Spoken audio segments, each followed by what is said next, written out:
Okay, everyone. Thanks for joining us. Welcome to episode 7 of This Week is Live. I'm your host, Raymond Flowchat of mxdwn.com. That's Mixdown.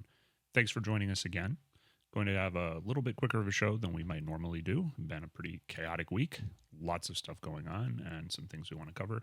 This week's episode will cover stories about Black Panther, Wakanda Forever, HBO, Sick New World Festival, Call of Duty, and also Doom Eternal. So, first off, top story this week. HBO has canceled their now long-running and incredibly successful show, Westworld. Sometimes Emmy-nominated and Emmy-winning.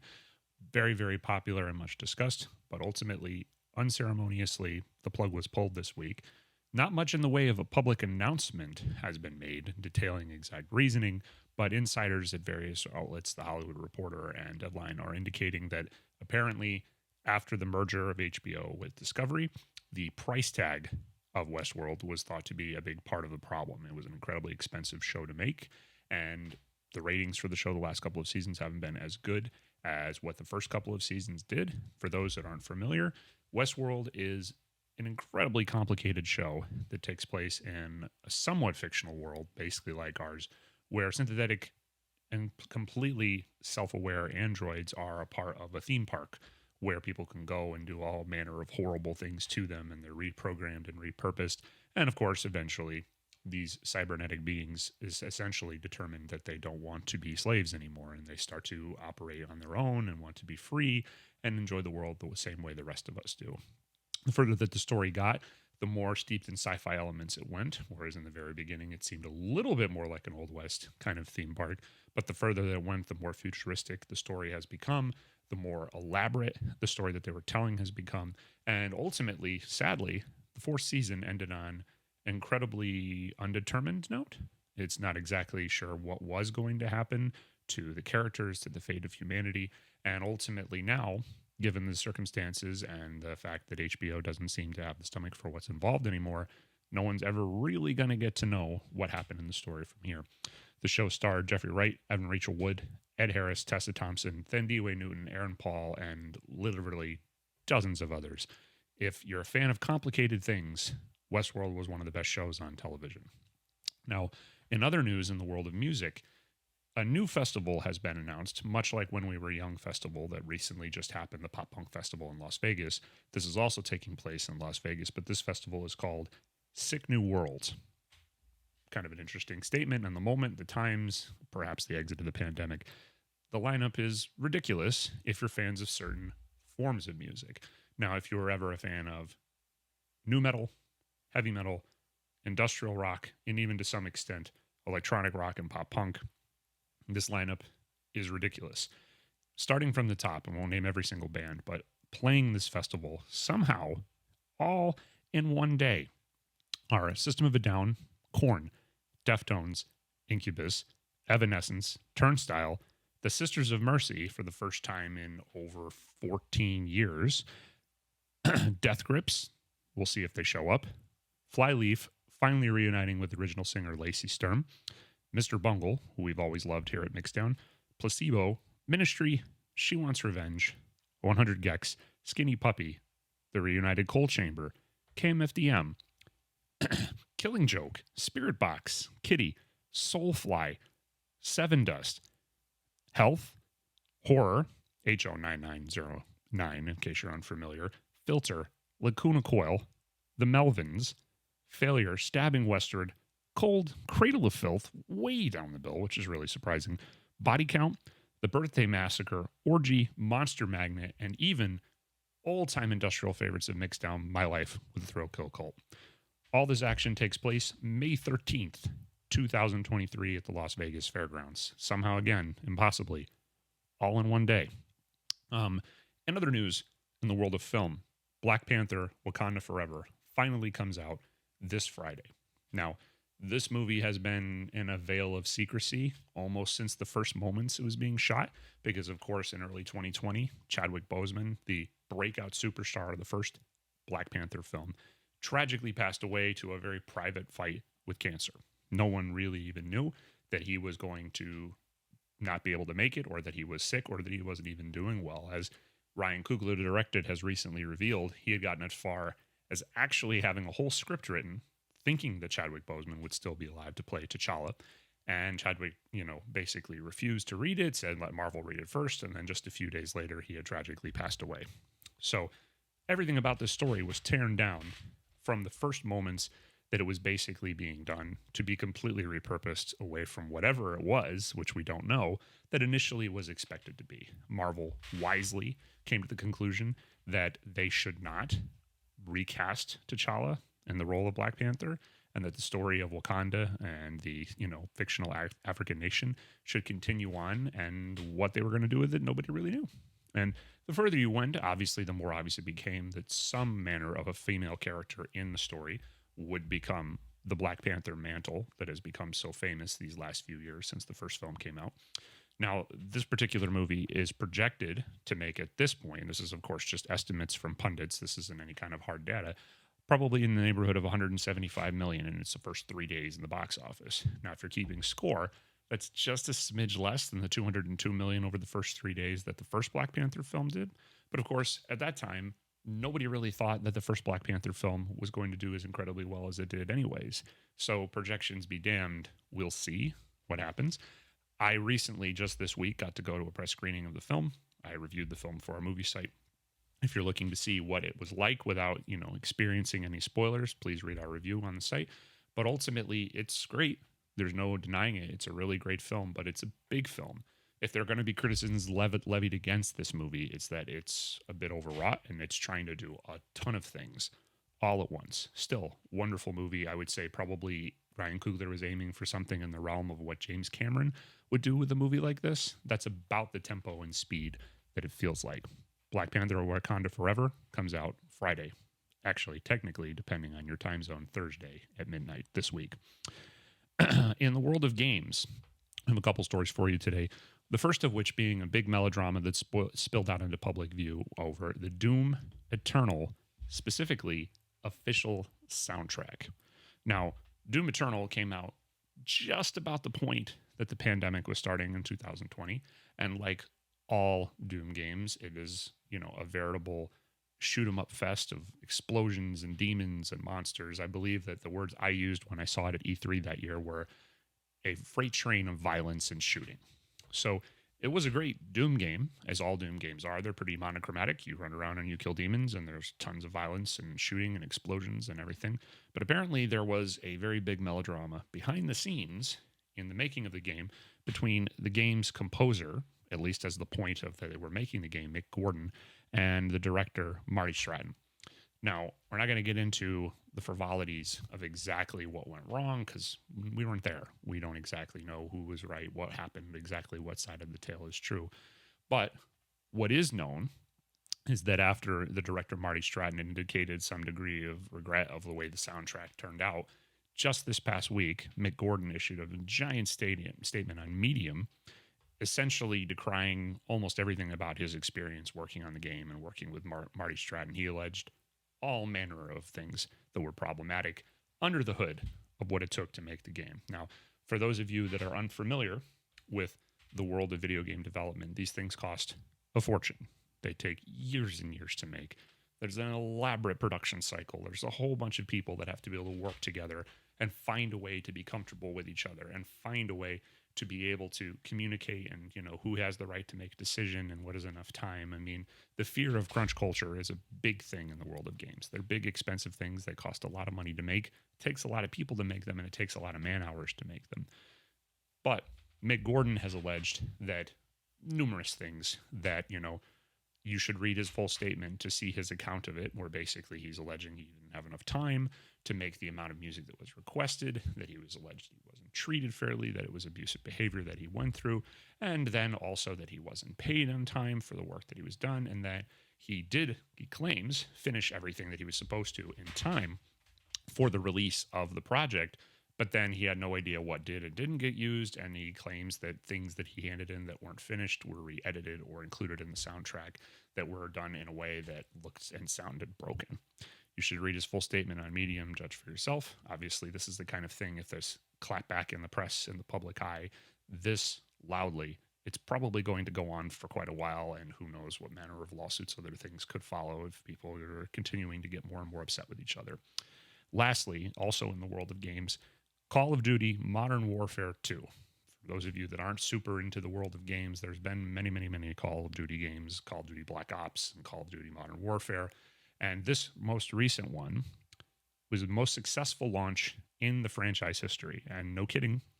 And you have to think about what we just talked about with Black Panther Wakanda Forever, which is a massive sequel to a huge superstar breakout film. But this game made 800 million in its first 3 days. Let that number sink in for you. Just shy of $1 billion with a B in 3 days. Now that does, to be fair, include pre-sale totals as far as what was sold and, offered to the public before the title came out in stores. But still, that is a jaw-dropping number. Now, that's it for this week's headlines. For this week's story, I just wanted to touch on something, a little bit more nuanced and a little bit more complicated. Now, I mentioned in the previous week's broadcast that I had recently driven across the country. I had gone from Connecticut all the way to Dallas in about 3 days, and then also had taken a train from Dallas back through Los Angeles. Now, of course, I didn't have a lot of time to spend in any particular place. There wasn't a lot of time to sightsee or see big famous things. I mean, what I've told everyone who knows me that'll care to listen is that America is essentially trees on both sides of the freeway from one end to the other with very little signage, very little in the way of advertising what's happening or what's going on or what's significant in the country or what you should see. I drove through Tennessee and I scarcely saw any signs for Nashville, which is incredibly famous because of its music history and its music business that has always been robust and strong, and, not just even country music that happens there. So one of the things that I noticed as I went through this massive country in a blitzkrieg and stopped in places and hotels and basically made my way across and then took a train ride is you can kind of feel almost everywhere in America that people are just over it. Everywhere you look, there's this sense that people are just not super happy with what they're doing. And whatever that facet is, and whatever you might engage with people, whether that's some manner of service in a service economy or if it's some measure of customer service as far as how things work, it's kind of abominable. Like everywhere you go, there's some sense that people are just not jazzed to be where they are.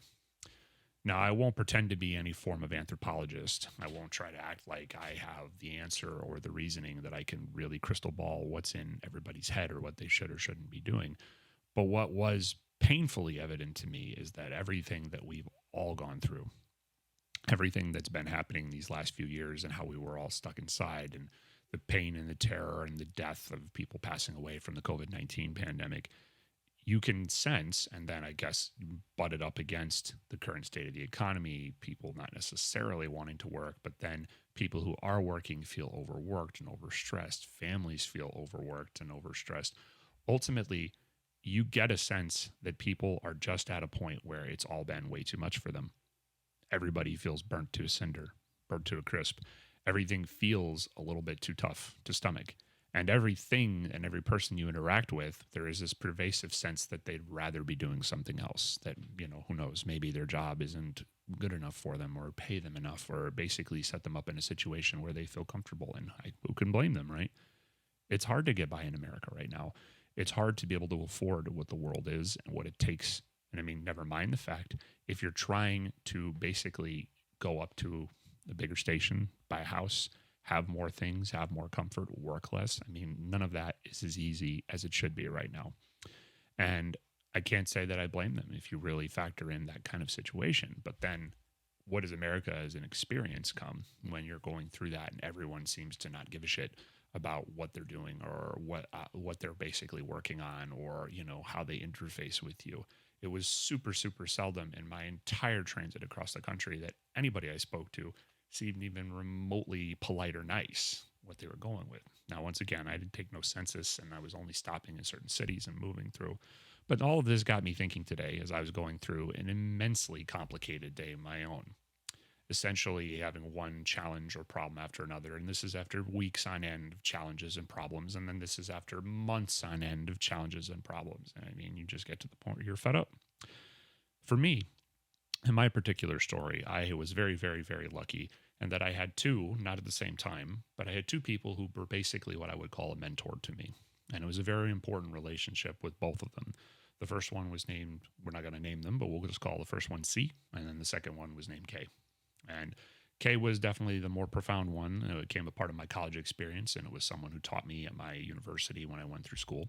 And effectively, the first one was just some guy in my town who worked at a gas station and effectively was a big fan of music. Now, in those days, in those times, I was incredibly volatile, and there was little telling what I was going for, what I was trying to do, or what everything meant. And there wasn't a lot of in the way of guidance or wisdom to basically point me in any usable direction. Of course, you got to remember this is like the mid 90s and then the early 2000s, the internet and YouTube and video and content and on-demand content and help information. None of that was what it is now, where you can find literally anything that you're looking for information on, guidance or support. You're in a small town in the 90s. You had the handful of people you knew or that were around you or those that would volunteer opinions, and generally they weren't super helpful. Now, when I was in high school, my first mentor, C, he basically was about showing me different music and an open-minded way of thinking about music, and helped, basically expand my mind in terms of different bands that I could listen to, different ways of thinking about what music could mean, and about part and parcel of that, what, understanding what people could be or should be came with that. My second mentor, K, was a big foundational part of, I would say, unlocking everything that I was capable of in terms of optimistically leaning into my talents and basically trying to shy away from my faults. But all of this was, kind of a challenging and precarious relationship. And I come today in this particular episode of the show to basically advocate on both sides, right? I think on the one hand, if you're someone who needs help, being brave and courageous enough to be willing to ask for it is incredibly challenging, right? Like there's a perspective in this society that you are supposed to be flawless all the time, that you should never be upset, that you should never feel bad. It hurts to have someone actually examine the things that you're doing and to have to see that reflection of the mistakes that you might be making. It's painful. It doesn't feel good. On the other hand, being a mentor, being someone who's there for someone requires a lot of patience, right? Like you have to see someone who's struggling, who's having trouble finding focus and finding their vision. And you have to have the skill and the ability and the patience to kind of pull them apart, look at who they are and what they're doing, and try to understand what is it that's like guiding them, motivating them. Why are they making the choices they make? And then to have the sensitivity to be able to go, that one little thing. That's something you might not be thinking about. In its own way, it's kind of an informal form of therapy, but it takes a certain courage and patience to be that person for someone. And I can tell you for my part, nothing that I've ever done in my life, nothing that I've ever accomplished would have ever been the case if I hadn't had these two people in my life. That if they hadn't had the patience to put up with my incessant ramblings and histrionics and sadness and anger and frustration and, long-winded musings, I probably never would have gotten to the point that I did. And at the same time, though, I had to be courageous enough to open myself up that way. I had to be willing to take the risk that somebody could criticize me and hurt me in a way that was uncomfortable. I had to sit at someone's knee and admit that I don't know everything. I don't know much. I have to allow someone to give me the benefit of their wisdom, their knowledge, their experiences. And this experience, this relationship, both times that it happened, was literally the difference in my life. All that I can do in this moment is to advocate for anybody who hears this, anybody who watches this, anybody who sees me in this video or in the various social media clips we populate out through the Mixed Down socials as we do this, is that if you're a person who could benefit from it, doesn't mean you have to be necessarily struggling or in a life-threatening circumstance or anything like that, but you should. There's nothing wrong with allowing yourself to be exposed like that. And the key is to find someone trustworthy enough to be that mentor figure in your world. Now, on the other hand, if you're okay, and if you're feeling all right, if you're feeling like you're stable, you've got things together in your life, and that's not so easy with the world the way it is right now. But if you feel functionally stable enough that you're ultimately in a position where you have time, effort, wherewithal, bandwidth, brain power, and patience and time, and not hours lost to sleep, if you can be that thing for someone, if you can say, hey, if you need guidance, I'm here for you. Of course, also there's a kind of a feeling, a perception that some people might think this is only something that an older person would be with a younger person. But really, in the end of the day, it's not necessarily about somebody being more advanced in age, in life, and experience. It's much more about just someone who has the care and the patience and the intellect to want to know who you are and to help understand these nuances to help point you in the right direction. And on the other hand, for a person to be courageous enough just to say, I need help. I need guidance. Because in this world, I mean, we may have the world and the wealth of information at our fingertips, but a very smart man that I knew a long time ago told me data was not information. And that at the end of the day, it's not just as simple enough as having, well, here's every encyclopedia of everything at your fingertips. That doesn't really define how can you use that information? How can you use that to be successful? How can you use that to be happy? How can you use that to be, if nothing else, just the best version of yourself that you want to be? So things may be rough for a while. This could be, the first of many sessions where you hear me talk about how something about American life or Western civilization is dark or difficult or complicated. But at the end of the day, all of us are going to have to pull together to try to basically be there for each other. We're going to have the courage to ask for help. We're going to have the courage to give someone help, the patience to give someone help. In my opinion, just as a lowly editor-in-chief of an entertainment magazine, anything and everything that can be done to foster those relationships, to give people that patience and time, to help people have that support and guidance is the difference in the ballgame in terms of what could be possible for the future, the relationships that builds, and that ability to just get outside your own head. Because a lot of the time, any one of us, we think we're doing the right thing. We think, hey, I'm on the right tear. I'm on the right track. I'm doing the right thing. But there could be so many things you're missing. There could be so many things you just can't see because you're so reinforced by your worldview, what you think you need to do, what you want to do. That's all for This Week is Live. I want to thank you all again for joining me, for watching this, wherever you see this, hear this, whether it's, in Instagram or Twitter, or if you're watching this on YouTube after the fact, if you're joining us for the live stream. If you haven't already, please follow us on Twitch, MXDWN. Please follow us on YouTube at MXDWN Video, Mixdown Video. We'll be posting these shows each week on YouTube the following week before we go live. So this one will be up in a few days on YouTube if you want to watch it again or see it. But once again, so glad to see you well. Thanks for joining us. This Week is Live.